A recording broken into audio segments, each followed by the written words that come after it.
China's Workhorse J-15 fighter jet still alive and kicking, specialist.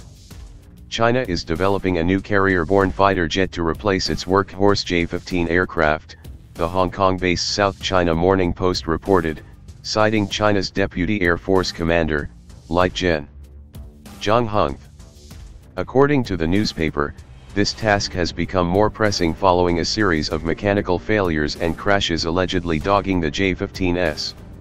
When asked by Sputnik to comment on the conclusions made in the newspaper report, Russian military expert Vasily Koshin described them as premature, adding that with regular upgrades, the J-15 will continue to form the backbone of China's carrier-based aircraft in the coming years and even decades. The very fact that the Chinese are developing a new generation of carrier-borne planes is nothing new and is not a sign of any serious problems with the current fighter. Developing a new generation of aircraft just as they prepare to mass-produce a current model is a traditional modus operandi for China's military aircraft industry, Koshin noted. For example, China was developing a sixth-generation fighter plane even before it launched mass production of its fifth-generation J-20 fighter.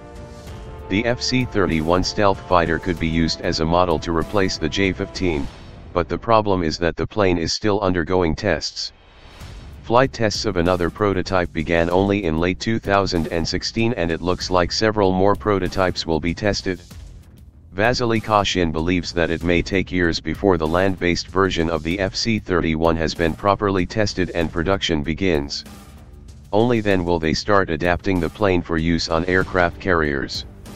He added that the string of minor malfunctions that led to the crashes mentioned in the South China Morning Post story, which reportedly killed one PLA pilot and injured another, were not surprising at all.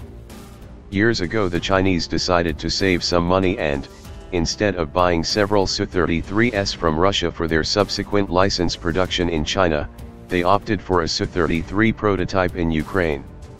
Acquiring the plane which was not longer fit to fly, they started developing an improved copy, Koshin said. As a result, the development of the J-15 took more time and more money than expected and the first planes proved less than reliable. Vasily Koshin still believes that the basic construction of the J-15 suits the needs of a heavy carrier-based fighter as it is technologically similar to the J-11B/BS, J-16 and Su-30 currently in service with the Chinese Navy and Air Force. By spending some more time and money, the Chinese will apparently solve the problems they now have and will get a fairly reliable and powerful carrier-based fighter, Vasily Koshin concluded.